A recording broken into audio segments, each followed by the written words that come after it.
I'm Scotty Rock. And I'm Nate Danger. What's going on today, bud?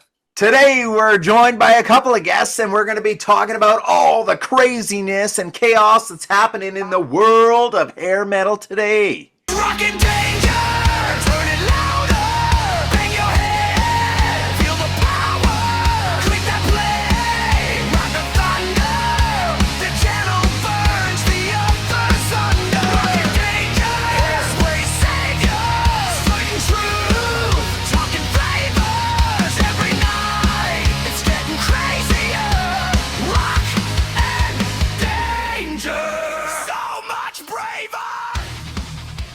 Yeah. All right, Scotty, we got a couple of guests. Yeah, who are these guys, man?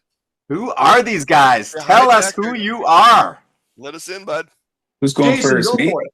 I'll fucking go first. Hey, I know Jason, another fellow Canadian, also the A&R man for They Records, also representation for Mad Hatter and their soon to be released on vinyl debut record that we've been working with. Nate and I are actually going to do a little work on it tomorrow, God willing, and we'll finally get this fucking thing rolling. But happy to be here. Always pleased to get an invite. Just spend some time with the Canadian brothers and not get made fun of for being Canadian. Right. Right on, We man. got an all-star Canadian panel here because All-star right Canadian beside, panel, baby. yeah, We right got- beside Jason, guys. we got who? Rick Thomas from Toronto, Ontario, Canada. Yes. Yeah, that's me. I'm Rick Thomas. Hey guys, how you doing? Love to be back. Love being invited back on this show. It's gonna be awesome. Let's do This it, is Rick. super, super cool.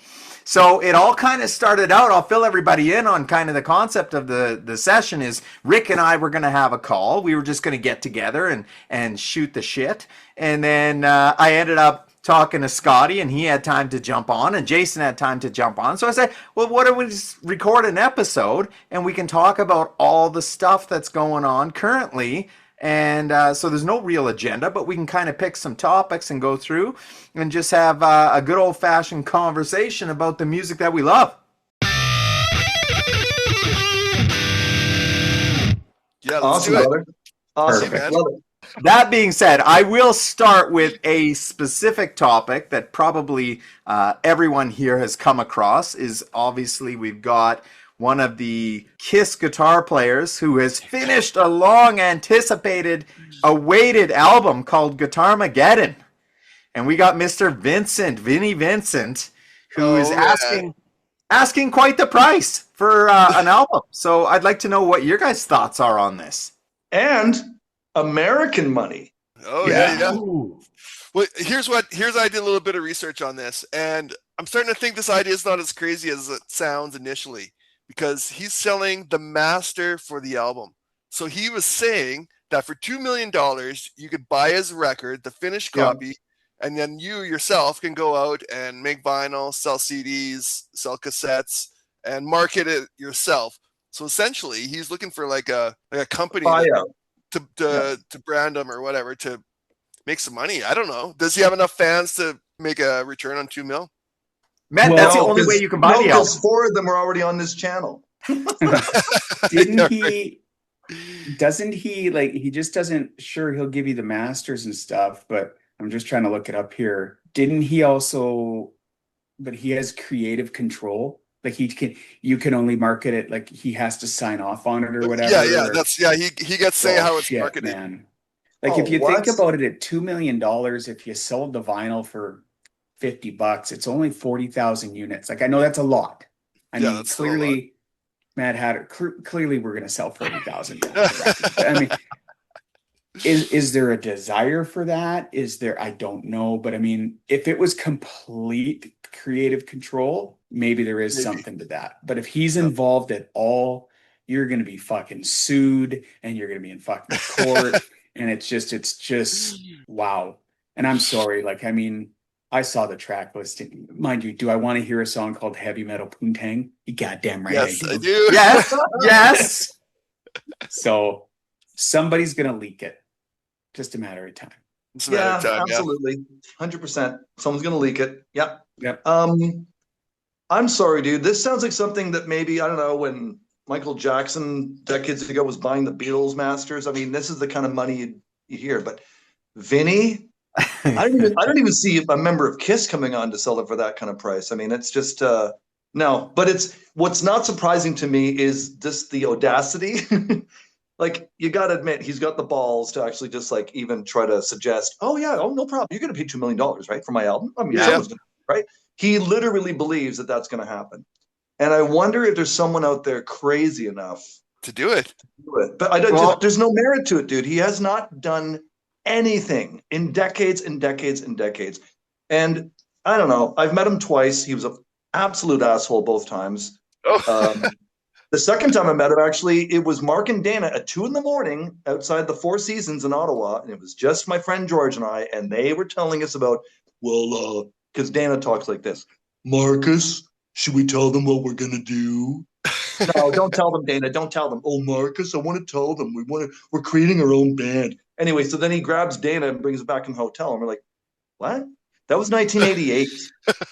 So it was years later that Slaughter came out, but we knew they were going to kind of form Slaughter a couple of years before Slaughter because we're just hanging outside the Four Seasons. That's the night that it's just George and I. It's just George and I outside the hotel, and Vinny's tour bus. He made the tour bus driver go down the street, do a big, huge U-turn, and come back so that the door he came out of was closer to the door of the hotel. That's how much of an asshole he is. Yeah, but he's a rock star. Do you guys think like he's written some good songs though? Like, give him some credit. Some of Kiss's best tunes, I would say. Oh, dude. True. Now that's another thing. I was just thinking about that today. I mean, his solo record, dude, that around the time of Animalize and Asylum. No, I listened to that 1,000 times more than I listened to those Kiss records. It's Vinny's riffs are just, oh my God. I mean, he wrote most of everything on Lick It Up. So that album also, I think guitar wise is just superior to a lot of the stuff they do. So, and I'm talking too much. Next. No. It's good. And I'm going to fucking love your stories of your life in future episodes and not even just Lick It Up. And they brought him back for some writing for Revenge. Oh, Revenge. That's right. Yeah. Right. And then got them to record again. Like the dude can fucking write a song. He's responsible for Unholy. Yeah. Oh, right. Man. He also had his hand in Heart of Chrome on that album, which for me, I'm a big Paul fan. Heart of Chrome is one of my favorite songs on Revenge. That's my favorite Paul song on the album. Yeah. But you gotta, who's a diehard enough Vinnie Vincent fan to do this? So it's gonna be some eccentric person who takes it on and just says, I've got more money than I know what to do with, and maybe I'll have a go at it and have some fun with it. I don't know. Maybe it's a Day Records project. You need fuck you money. Well, I can take the proceeds from our, soon to be quadruple platinum record, then we'll bring Vinny on board. Just bring it out, hey? Guitar Mageddon. Wow. How long did it take to come up with that title? I like it. I remember, I think it's been called fucking Guitar Mageddon for over 20 years. Yeah, ever. What are you guys' thoughts? Okay, so he's putting out this album, but what are your thoughts on his other Vinnie Vincent Invasion records? Like, when it came out, I was such a Kiss fan. I went and bought it. I was like, holy fuck. This is a little intense, hey? You know what I mean? Like, just the nonstop shredding. And I was really hoping for some good stuff. I did like the second album better with Mark Slaughter, but whoa, really? That was a different listen too. I don't think anyone else agrees with you. No, I think, in my opinion, but again, I always say this when we do this, is like, it just seems I'm always on these fucking channels and all you guys are musicians and I'm not, just a fan. But and I was listening to some All Systems Go the other day, like, he can play, he can write, but his solos don't fit in any of these fucking songs. Yes. 100% it. I think he's a crappy guitar player. Like, good songwriter. You mean great songwriter? For me, it's his lead playing. And Nate and I know, and so especially and Scotty knows this as well. He's a bullshit player, just like CC was, and it worked because Poison sold a couple of records. But the thing is, CC, he didn't have to. He didn't have to. When my wife a couple of summers ago went to that stadium show to see Crew and Def Leppard and everything else, and she came home that night and said, "All right, point fucking blank, Poison destroyed Def Leppard, she says, we're doing what they do. Joe's always on. He's always on. She said crew sucked. All I could hear was Nikki's bass and one kick drum, and that was it. And Vince was horrible singing. But she said Poison destroyed. Why? Not only were they on, and Brett was killer singer, but she said CC is a completely different guitar player now. She said this guy is like Zach Wilde. He is hitting every note perfectly. So I got to give it to CC. That is insane. There was zero reason he had to, like, say 10 years ago, start picking up the guitar and practicing some more and learning. Who the hell does that when they're already a multimillionaire in the business? But CC did. So I got to give him massive fucking credit. Yeah, for sure. He's also got wicked long hair. I mean, that's the one thing my wife was saying. She's like, so 3 of the 4 members look so fucking awesome. And then Bobby looked like a goddamn roadie grandfather with his glasses on stage and a ponytail wearing a sweater. What the fuck are you doing? You look cool when you went for breakfast in the hotel. So that's hilarious. That really kind of threw her off. But I got to commend CC, man. CC, he was a bullshit player. Listen to the solo of Cherry Pie. No, he's a great player. Stop. I get kicked Rick off this channel. No. I love CC. But I do get your comparison that he's a spastic player. Vinnie Vincent is all spaz. Like, even if you watch that, have you seen that guitar video where he was doing like guitar lessons or something? You could buy his guitar video back in the late 80s or whatever. And he just, the video.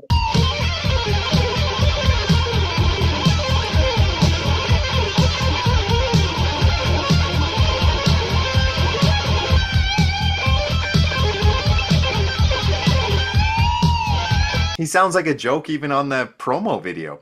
But speaking of CC, let's I like this because before you got on, Rick had talked to me a little bit about this Poison thing. So obviously it came out that Poison not going to reunite for 2025, even though it was anticipated. Brett wants this year's 40 years anniversary this year. This year's 40th anniversary. Look with the Cat right now.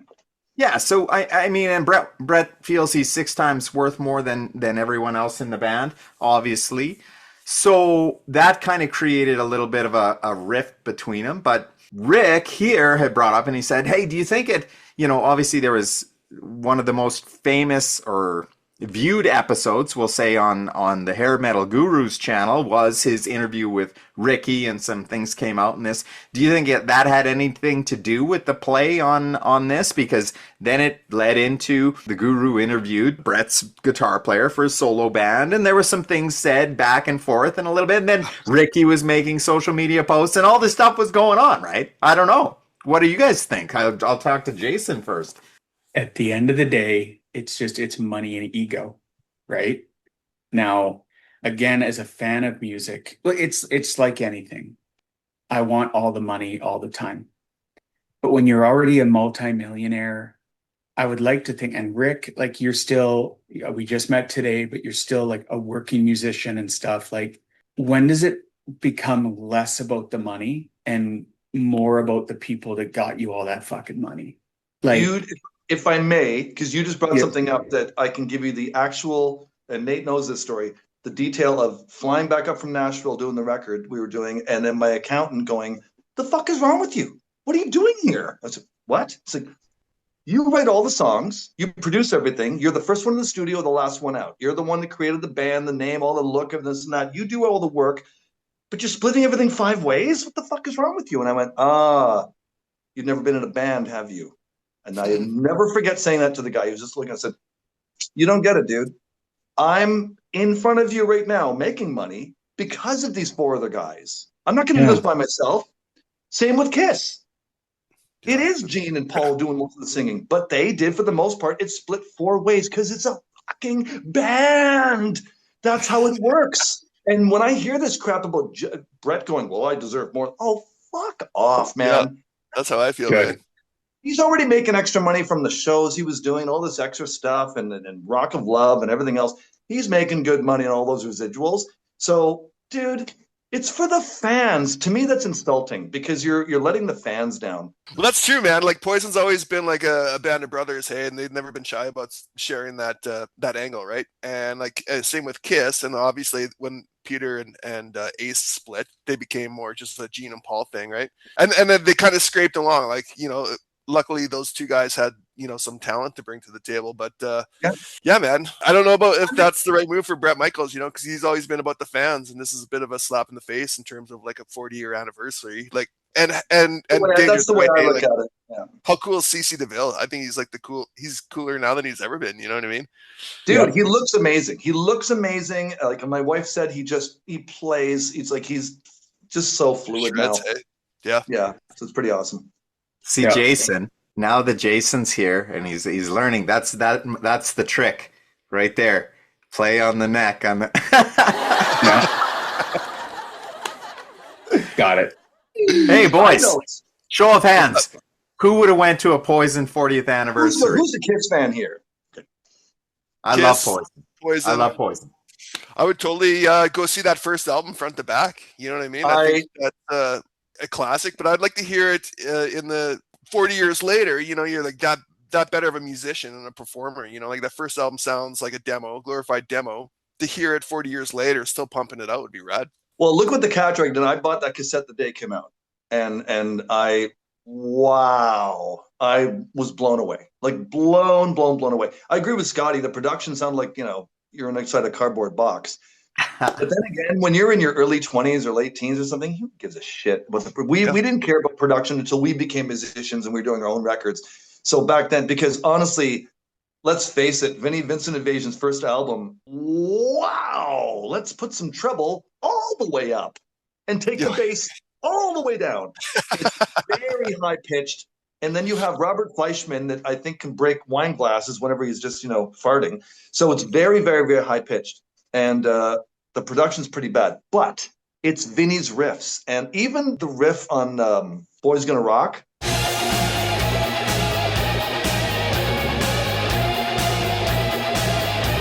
Oh, that is cool, man. Oh, he does stop and go riffs. And I love that about Vinny. I love it. I also realized today, when you listen to That Time of Year off All Systems Go, and then Real Love off the second Slaughter record. Very similar. And then Mark ripped off a certain Vinny Vincent. Same fucking song. Oh, wow. They hung around enough. Hey, do you boys know that today is an anniversary? No. It's the anniversary that the world lost one of the guitar legends, man, Randy Rhoads, today. What? Dude, was that today? Yeah, I was shocked, actually. It was March 19th, 1982, when Randy Rhoads died. He was an icon. I know Jason and I have talked in the past that we wanted to do some Quiet Riot discussions. Oh, so I thought Randy Rhoads would be a good topic. Yeah. Wow. Well, you know what, man? Tribute came out just when I was getting into guitar. You know what I mean? And all everyone talked about was like Randy Rhoads, Ozzy Osbourne, that tribute album live. It's like his final thing. And I like Blizzard of Oz and Diary of a Madman, but like the production for me was hard to listen sometimes.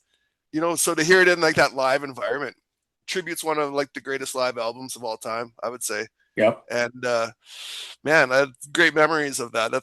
And I always wonder, like when musicians die, like what would have they have come up with? You know what I mean? Like the riffs that are lost to the world. Yeah. Those first two Ozzy records, because I guess I'm the older out of everyone here. Jason, do you remember were you an Ozzy fan when you were a kid? Jason's probably the same age as you, man. Or no? Yeah, I will be 54 next month.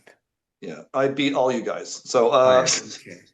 so I turned 57 like 2 days ago? This is a happy birthday song just for you. Happy birthday to Rick. Happy birthday to Rick. Happy birthday to Rick. Oh, happy birthday, man. Happy birthday. Thank you very much. Thank you. Thank you. Yeah, 57. So for me, when you start high school or you're in your grade 7 and grade 8, and you're looking at the older kids that are in high school and you see the Ozzy t-shirts and everything else. I was telling Nate the other day that, other than Number the Beast album cover, I remember Speak of the Devil by Ozzy being the most popular cover I ever saw in record stores for a good year. Like every record store you went to was always that album cover, which just freaked me out. And the Number the Beast and everything. So, but those first two Ozzy records, man, oh my God, there's so many good songs. So when you even later in the day, like before he, retired or and everything else, Ozzy, those were staple songs in his set all those years later. And we're also talking about back in the day when bands like Kiss, Ozzy, and everything else, they were putting albums out at least once a year. None of this Metallica, Def Leppard shit. You were getting an album every like 10 or 12 months, minimum. So, and Ozzy did that as well. He put 2 albums out within like a year and a half of each other, and they have incredible songs on them.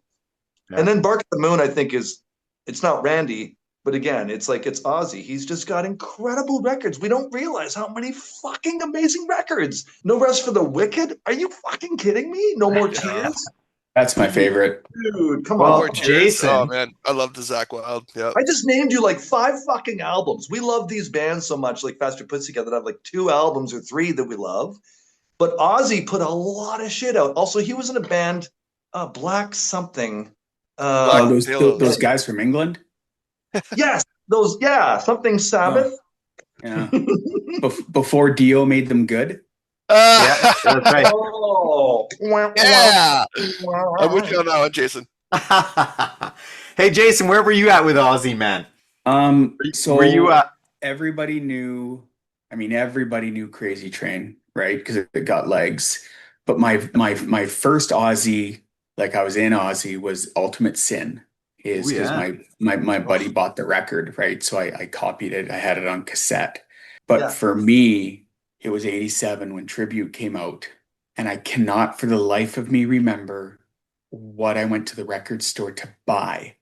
But in the newspaper, in the Brandon Sun, it was the weirdest thing. It's how I got Somewhere in Time with Maiden. It's how I got the Tribute record and everything. You just open it up and it would be like the whatever record store, Sam Goody, whatever the record store was in Brandon, there'd be actual fucking coupons in there. Yeah. And if you buy, and it was buy something, and I don't remember what it was, and you could get the Tribute record for on a cassette. Shout out to Brian on the cassette because I'm an old fuck for $7.99, and I got the Tribute record on cassette, and that opened up the earlier Ozzy and this Randy Rhoads kid, because at the same time as when the video and Ozzy shaved his head and all that stuff, and it was like, holy fuck, can this dude play? Yeah. Right. And that was the first big thing for me that really got me into Ozzy, was that Tribute record and how fucking good it is. And you're right, Scotty. I mean, Jesus Christ, when I think of live albums from that genre, there's 3 for me. It's the Tribute record, it's the Judas Priest record, and it's the Maiden record. Those 3. Unleashed in the East, is that what you mean? Unleashed in the East? Unleashed in the East? No, the Turbo Tour. Turbo Tour. Oh, the Turbo live album. That's the one I haven't heard. I'm a fan of Unleashed in the East. Unleashed in the East is good, but I'm talking Priest live. Yeah. Priest live is actually good. Yeah, I love that era of Priest too. So when that album came out, they released Parental Guidance as a video, like the live version. Yeah. God, I was like second row for that fucking tour, and that's the night I met Bon Jovi. Like I was at like same hotel, Four Seasons. You see, that's the way I've met Kiss multiple times. You don't go with your fucking goddamn autograph book and a Kiss shirt. You go and pretend you're one of the guys in the opening band. That's what I did.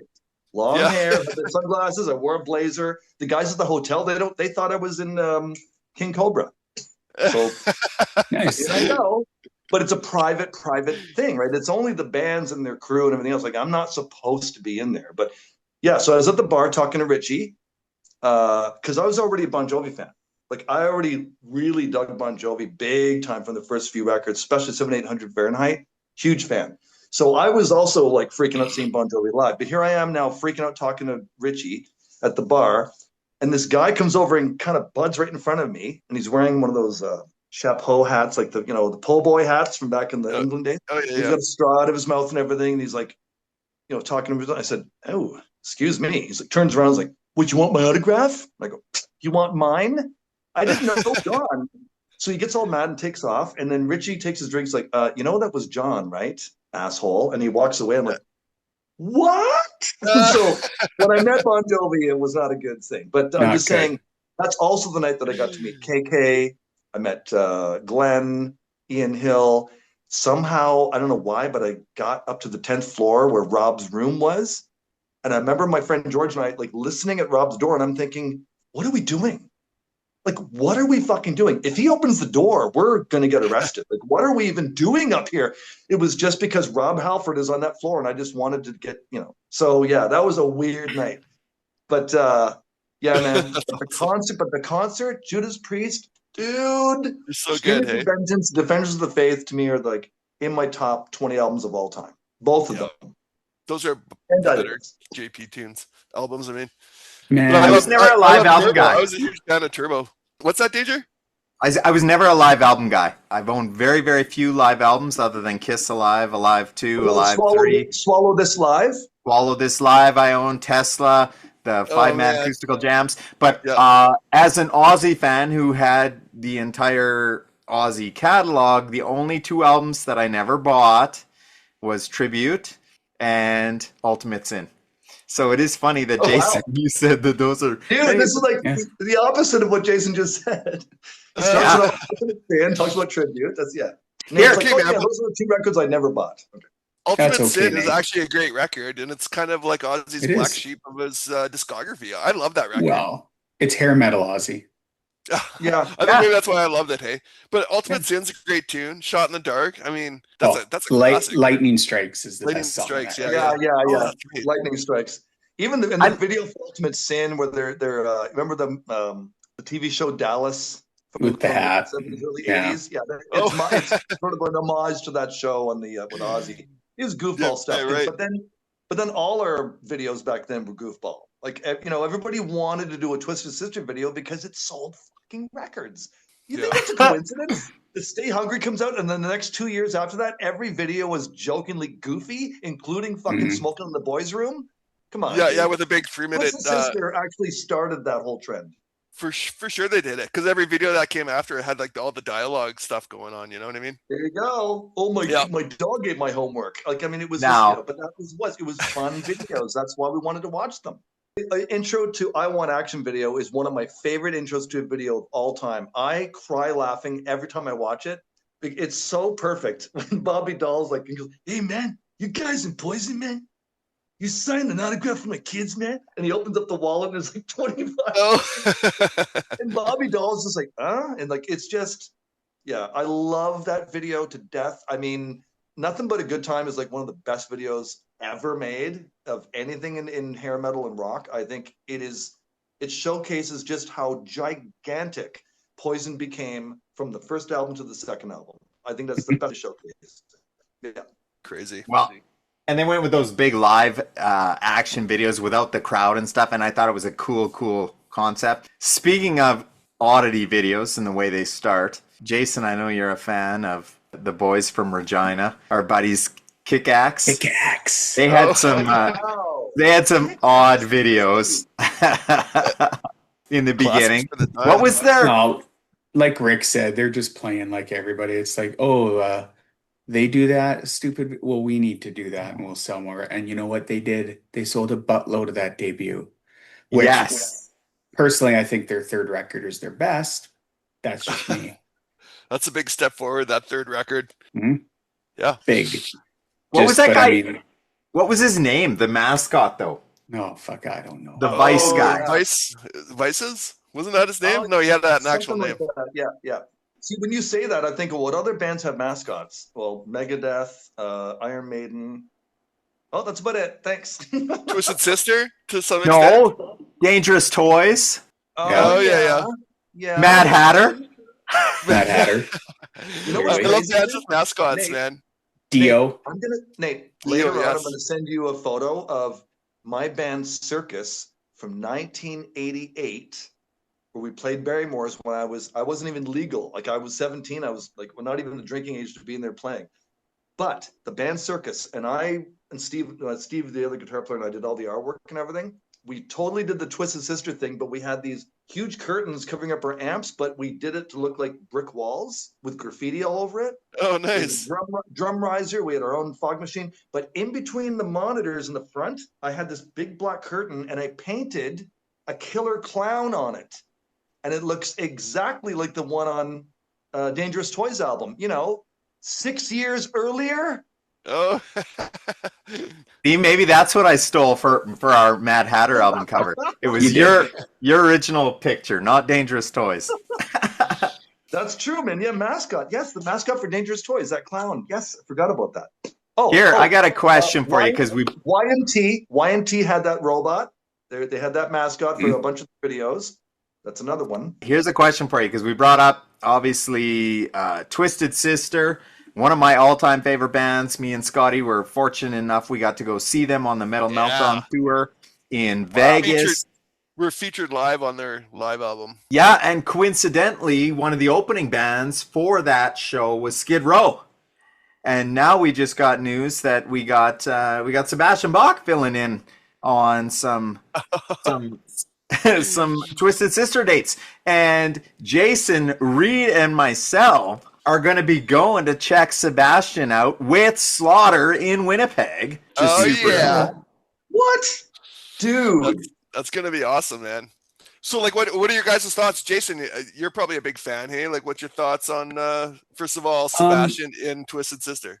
Why the fuck not at this point, right? Like, at least, I mean, when you have to replace your singer, who is a fucking icon, I think and we've seen it, whether it be commercial, like, Dave and Sammy and stuff, but years ago when it's, you call Axel to replace Brian Johnson or whatever. Oh, you have to I do love that, yeah.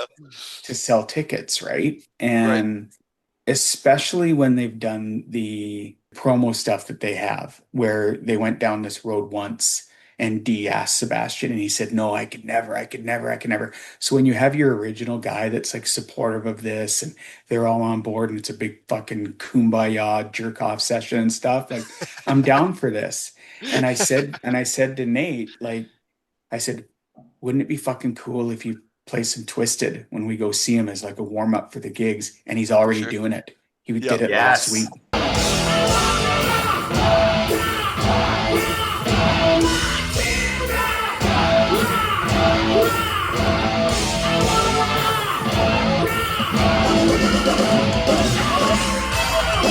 So I'm down, right? Oh. I just hope. I'm very cautiously optimistic. This is just for me personally. When we see him in June, I don't want to hear we're not going to take it. And I don't want to hear I want to rock. I want to hear some fucking deep shit. That's just for me. Wow. That's just for me. Right?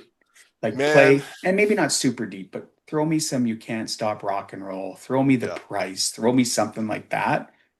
I'll be a happy camper that night. Man, I'm going to be taking video. We're going to be we'll have like material for another episode after our experience. Plus, I just told Jason. I told Jason I'm going to be packing my clubs and we'll be hitting the links too. So We will be. Yeah. Where are you located, brother? Winnipeg. Oh, wow. Okay. Yeah. And how far away are you guys from each other? for me to drive there, I could probably do it in 7.5, 8 hours. not bad. Oh, just 7.5. And it's an easy drive. It's an easy Yeah. drive. It's Double just lane. Tesla. That's Tesla a long empty. drive, dude. Just Wow. point and go. Man, but But I I mean- think Sebastian Bach's probably one of the greatest singers. Like, who else would be in front of Twisted Sister? You know what I mean? Like, he's gonna nail this. I know it. He really is. I don't Yeah. like the idea personally, but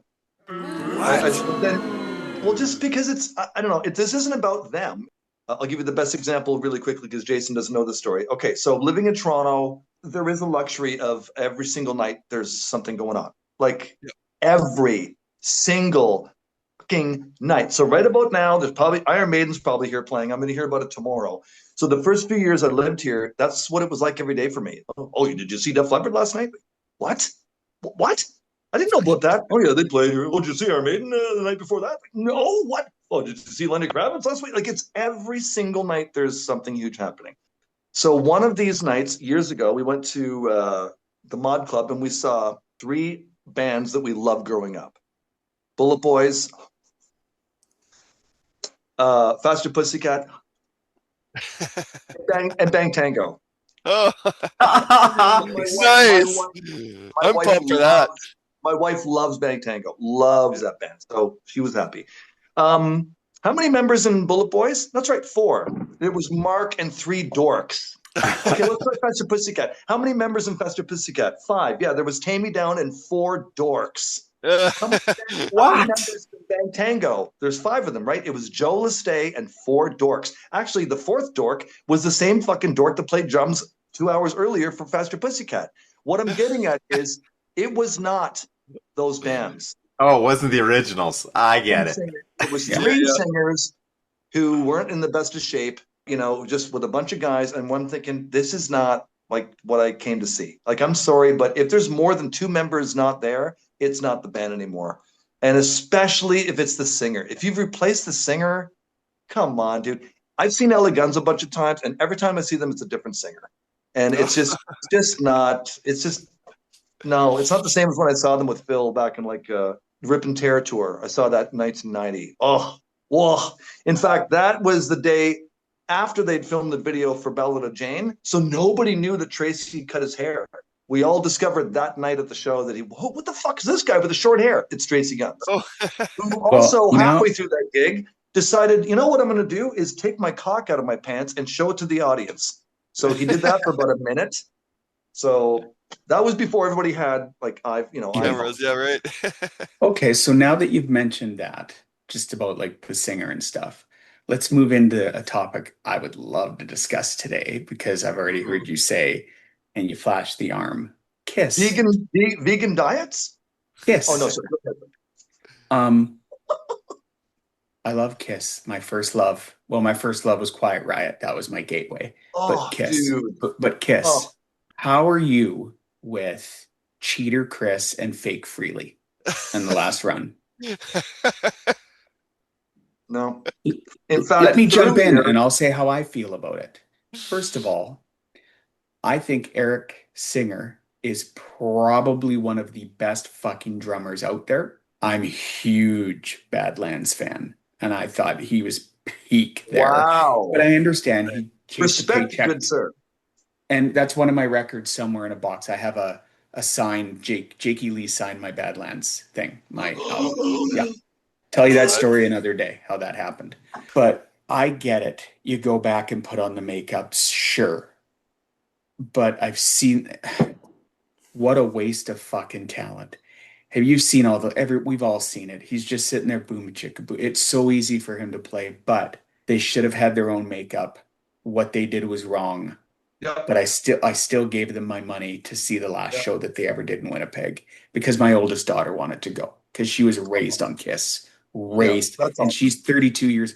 When they were coming to Winnipeg, she's the one that saw it first, called me and said, can we go? Because I wasn't gonna, and I was like, it's your kid. Of course we can. Same thing like I drove to Minot, North Dakota. You don't know where that is, Rick. You two boys do. It's just over the border. I do actually, but go ahead. Okay, great. Well, good for okay. I think we've driven through there twice or something. Yeah. 2 years ago, Motley Crue played the fair there, and my middle girl was raised with that band, and she wanted to go. So it's like it's really cool when that happens. But yeah, man, not fucking happy how they went out. Not like no Tino shade to Tommy and Eric. It's a paycheck, right? But fuck you guys for doing that. The floor. dude, I'm with you, and I'll see that, and I'll raise you 20 years. When 1996 came around, I think I was the only Kiss fan on the planet who was pissed off. Like, not just upset. I was pissed off because for me, I was born in '69. So what that means is I got to see Kiss when I was 10 years old. The 4 fucking original members. The Dynasty show was my first concert of all time, right? Oh, so wow. From that moment on, I have seen Kiss 15 times. And then they decided to put the makeup back on. You know what that means? That means a fucking kid who wasn't even in his dad's pants at that point can now say, oh, I've seen the 4 original members in makeup. Well, that really pissed me off because for years and years, my friends would be like, oh my God, you saw Kiss? Like all 4 original members? I could carry that. Yes, I did. I saw them live and you didn't. Like I could carry that with me. But them reuniting, they fucking hate each other, man. That wasn't 4 fucking kids from New York hungry trying to make it. Oh, gee, our 3rd record's not selling. Let's do something different. No, it was 4 guys just trying to make a buck. Now, again, this is my opinion. This is just me. This is the way I felt. I felt betrayed because again, some little tiny fucking 10-year-old could turn up and say, "Hey man, I've seen Kiss live now, just like you." Like, no, I earned that 1979 concert. So it got to me. Also, there's no new material. I mean, they put out like Psycho Circus, but that's not a Kiss record. We all know it's just Gene and Paul and a bunch of guys in a studio. It's not an actual Kiss record. So Right. Yep. and it really sucks too. The songs just suck. Hey, listen, Good. 1996 was the greatest time of my life as For a you, Kiss yes. fan who got to For you. see the original members, and it's the first concert I cried at. So I don't care how bad you felt about not liking it. It was the best thing I've ever experienced in my like life. I said, my The opinion. 10-year-old, Rick. There's the 10-year-old. Okay, you guys ever see this? Where it's like, always be yourself unless you're Tommy Thayer, then be Ace Frehley. Yeah. You guys are so mean to him. Them like coming out wearing the same original four makeup is a little bit, it's not the same. They don't even look the same. They don't play the same. They don't act the same. And And But then what's the thing- even worse, say it. what is even fucking worse, I'm in Winnipeg Arena. We're going to turn it over to the spaceman. Shock me. The fuck you are. I'm going to the bathroom. Whoa. Fuck you. He said that? Turn it over to the Yeah. space man? We're turning it over to the spaceman. Oh, man. Shock me. I was like, Ooh.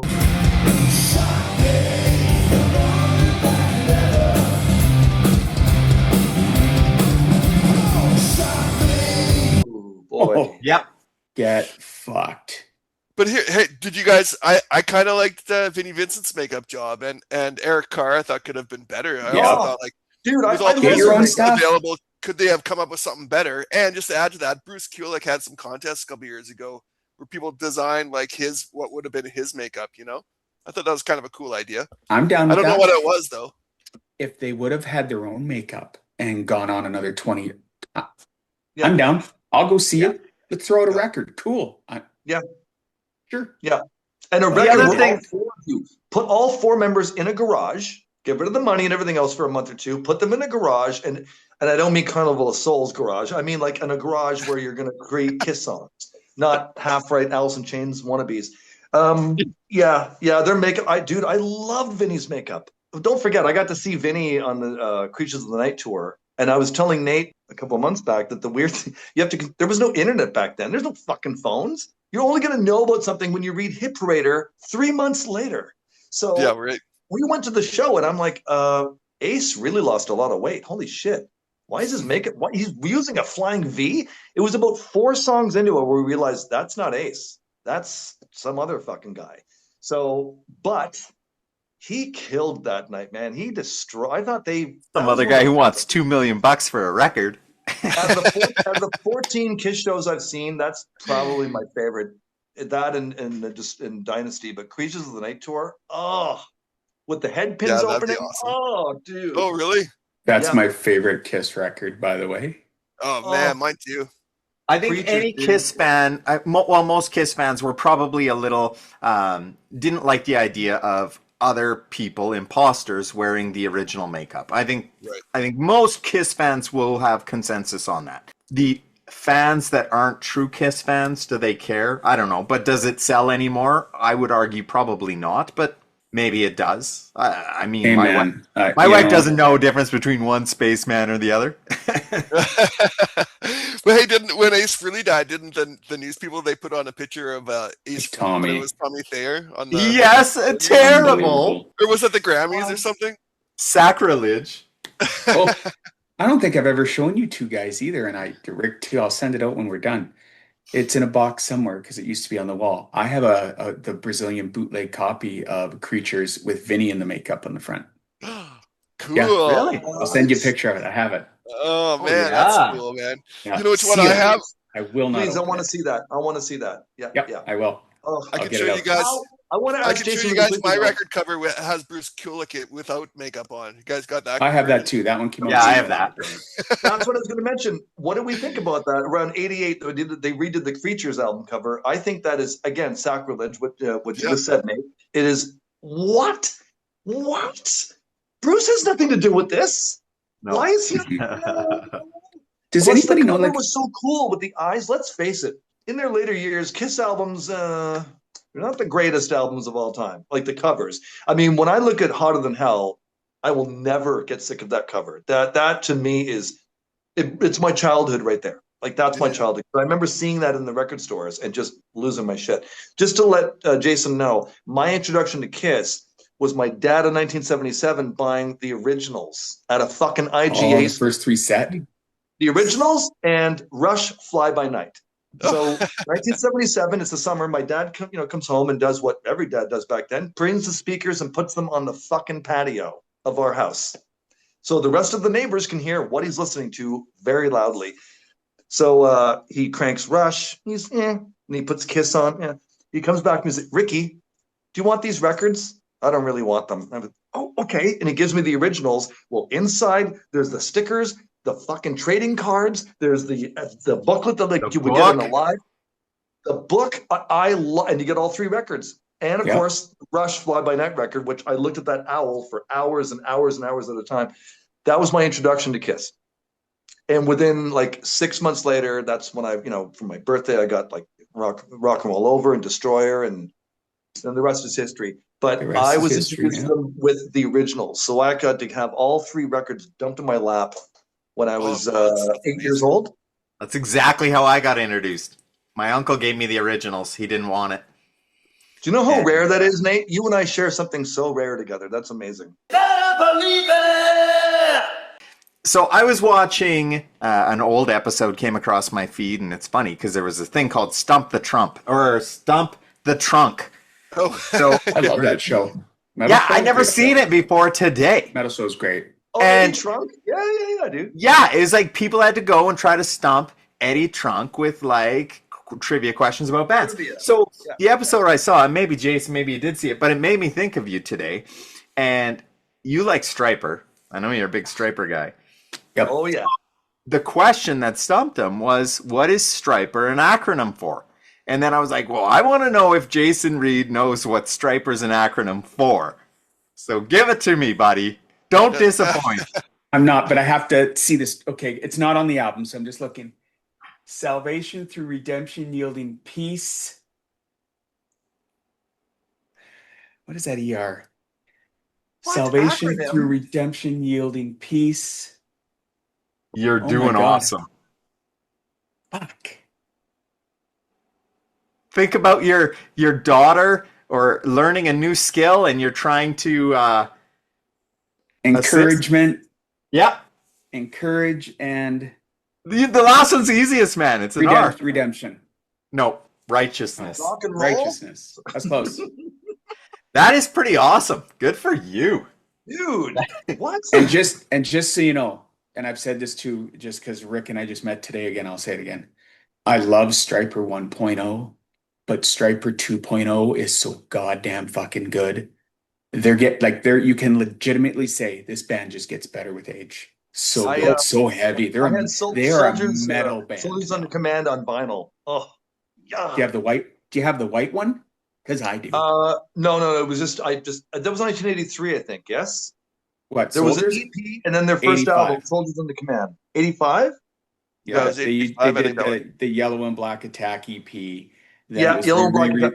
Exactly. That's what and then it was then Soldiers. Then they re-released the EP with more songs. Then the big one. And the fact that Robert would play his drum kit sideways. How cool is that? Hey, Still does. That's the Yeah, but only- everybody knows Against the Law is the best Stryper album. man, Easy. I love that album. Great I album. love that album. Amazing record. Hey, you know what's cool about Stryper is like even though they came at it with a Christian angle, I didn't seem like it really like bothered me at all. You know what I mean? Because on the other side you had Dio singing about like, you know what I mean, and then they're singing still like hard rock songs, you know, with a Christian Scotty? sort of approach, right? Scotty just nailed it. He just nailed it. I was a huge fan, still am, but such a fan. And man, I never for 1 millisecond ever felt like I was being preached to, ever. Yeah. I mean, you knew it was the religion thing, like that was, with the Bible and everything, but nope, not for 1 millisecond did you ever feel like you were being preached to or this and that. So there's certain bands that pull it off perfectly. Definitely a fine balance. Yeah.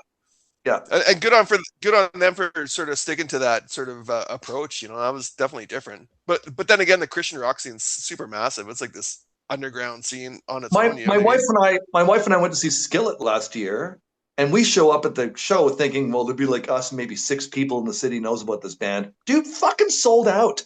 We showed up and we're like, what the F is happening? There's like 3,000 people shoved in that place.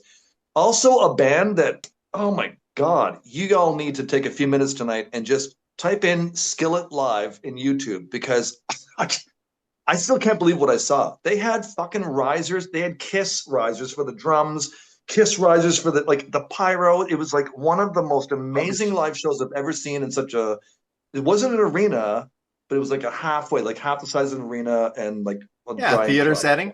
Yeah, like a theater. But my God, and the female lead guitar player, or no, the other guitar player, she's actually the wife of the singer and bass player John.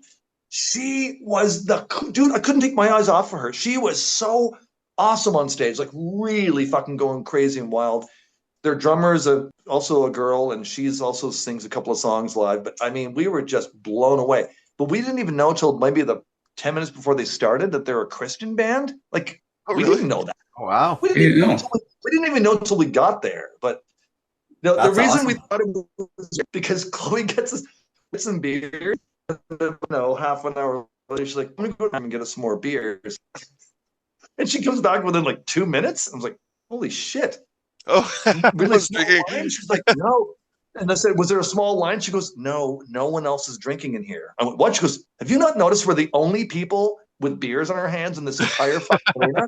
We're like, what? So yeah. So we realized that night it was like it's a Christian band, but it's like never felt it. We never felt preached to. I think one time out of an hour and a half show, he said the word Jesus like once, and that was it. But the rest of it was just a box show. So. Well, that's hilarious. When I saw Striper in 2009, my wife got me a. We went down to LA and saw because they were doing a reunion, 25th year reunion tour. And so you had Michael, you had Robert, you had Oz. I had the Did you have four. Tim? Yeah. Tim was there? On the 25th, because that's when they were good. The 25th anniversary was also they were touring Murder by Pride. So my wife so I saw them in downtown LA, and then we also went and saw them 2 nights later at House of Blues at that Disney thing there. So I got 2 shows, and my wife she got me meet and greet and everything. So I got to meet them twice and sound check and everything. 4 the nicest human beings you'll ever meet. Like, you know, both meet and greets, like that's how I got the vinyl signed, right? And anyway, the 2 nicer ones, believe it or not, like I'm sure you can, Michael and Tim. Like they got up from the table and around to take pictures and arms around. And I have pictures somewhere. I was super fat then. Very cool. Super fat. My wife has the picture somewhere. But anyway, but the band that opened for them at both shows was a Canadian Christian band. And I'm a huge fan to this day. And they're called Manic Drive. I didn't know we have any of those. We do. Manic Drive. Wow, so Manic good. Just Drive. 2 brothers. I'm gonna check it out. I'll check 2 it brothers. And they were so good. So I always say like my 3 biggest Christian acts are Striper, Manic Drive, and I am a whore for Michael W. Smith. I love that dude.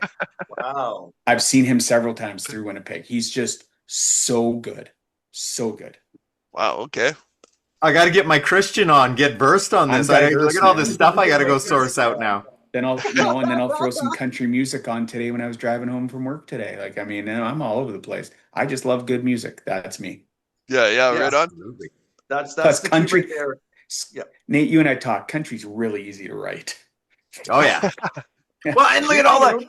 You got all these hair metal guys who are writing country now, and I think it works. You know, country is the new. It's the new hair metal rock, really. Yeah. You got people like Dallas Smith from Default and stuff. He's doing a huge country artist, but his stuff is pretty rocking. Hey man, I got a question here, and I brought this up with Nate once, but I think the popularity of country is the result of Bon Jovi playing Wanted Dead or Alive with their acoustic guitars at the Grammy or whatever that event was, and their hats on. I think American that Music paved the way Awards. for like the popularity of like Garth Blaze- Brooks, you know. And that's when rock got like very cowboyish. Blaze of Glory would have added to that too. Yeah, and like bands like Tangiers with their like dusters, you know, everyone got like kind of cowboyish there for a couple of years. And Bret Michaels, you know. wearing the cowboy I'm- hat? Was it like a subliminal? Yeah. I'm old country. Like I can only listen to old school country because that's Yeah. just the memories I had when I was supposed to be sleeping at the cottage and my parents were having parties every weekend. Oh yeah. But that's no, they were like, we're supposed to be asleep, my sister and I, but it was constant. They were always partying and always like blasting music. Yeah. So Steve Miller band, Oh, old yeah. school, like Hank Williams Jr., old stuff, Willie Nelson, Dolly Parton, like all the good stuff. We're talking Willie. songs, baby. Goddamn right. Songs. Yep. Classic. Songwriters. I figured that out. Like all these, mainstream country guys and stuff. I never really turned on to that. And a very good friend of mine is a working musician down in Vegas. He's actually the house band at Old Red that I'm wearing. Oh wow. And we all figured out that's Jason's country. I like a songwriter. Give me a guitar, go sit on stage and just play me songs. Yeah. That's what I'm down with. I don't need the big fucking production rock Yeah. show like a Garth Brooks and all that. Entertaining, sure, but I'm just like storytelling, man. That's what I like. Jason, when you brought up, because my wife and I, at minimum, once or twice a year, we have to watch this footage. But I remember watching the MTV Video Awards when the two of them walked out with their acoustics. Mm-hmm. I remember that. And I told the boys the last time I was on their channel about 6 months ago. I said, "Well, you can thank Unplugged from MTV for Bon Jovi because they fucking started it all. Nobody did that shit. No one sat there with an acoustic guitar up until that point. Yeah. No one. You think Poison? You think Motley Crue? You think Rat? They're all going to go on stage? Oh, no, we get to play live in front of millions of people. Let's do it with acoustic. Never. But John and Richie had the balls to do something different. And that performance to this day, dude, tear to my eye. Like, it's the real shit. And I don't know if I can't think of any other band where the harmonies being done by the guitar player with the singer, with Richie and John together, those harmonies together. Oh, they were a perfect duo. Maybe Boston, probably Boston, but that's Close, about yeah. it as far as like harmonies. So Hey, I Rick, just want to say, Jason, I couldn't agree more. I think that performance really, it's catapulted. I mean, we got to thank the Kiss Unplugged for that as well, which I still think is so underrated. That Kiss Unplugged is That is good. Bella. It's a Hey, masterpiece. Perfect. And I've said this, I think I said this on the Rock and Danger show. Their version on that Unplugged record of I Still Love You is Paul Stanley's fucking vocal masterpiece of his entire career. Yeah. Got to French choose on acoustic. Oh, dude. Coming So Home, good. how you open it with that. It's just what a record. Didn't Rat actually do an unplugged record for MTV at one point? New kid in town. He's got fancy clothes. Won't keep a calm, baby. You can tell he knows.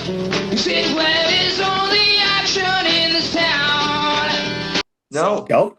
No. Rat? No, Rat? I would be all over that in a heartbeat. Wait a minute, what? Rat? They didn't do a record. Yeah. There's an Unplugged. They did it. What? Yeah. That's what I thought. Yeah. Absolutely. Robin Crosby was too sick because he was full of fucking heroin and everything. Schenker's a second guitar player. Oh yeah, Michael Schenker. I just googled it. Yeah. MTV, Yes, I have. Yes. I'm so sorry, dude. Daft. Yes, I remember it now because Michael Schenker. I don't think I've seen it. Amazing. It's fucking Wow. good. Well, that's awesome. Wow. Now I got something to watch. Yeah. Hey, So- on that note, boys, we're going to have to cut it Wrap her because up. Scotty's got some things on the go. But I do want to thank you guys. I know, We'll do but it we again. can do it again. Do it next That's week. the beauty with Zoom.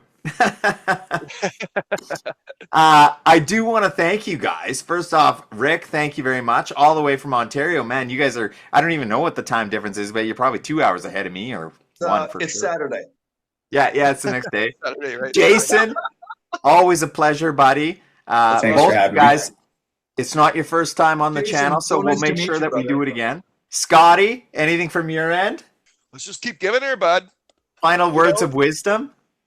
No, well, since we're all Canadians, I think we should just see if Jason or Rick there can do the strange brew kind of holler. You know, Rick Moranis.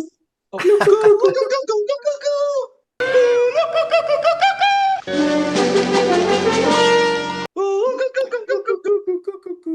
Yeah, you guys both nailed it.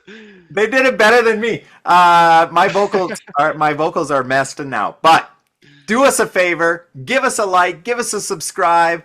Leave us some comments below and help us share our video, spread the word. What do they say? If you are on your phone and you want to hype our video, we appreciate that. And we want to thank you, the viewer, for tuning in and keeping this genre of music in the forefront and in the hearts of so many of us who grew up just absolutely loving these bands.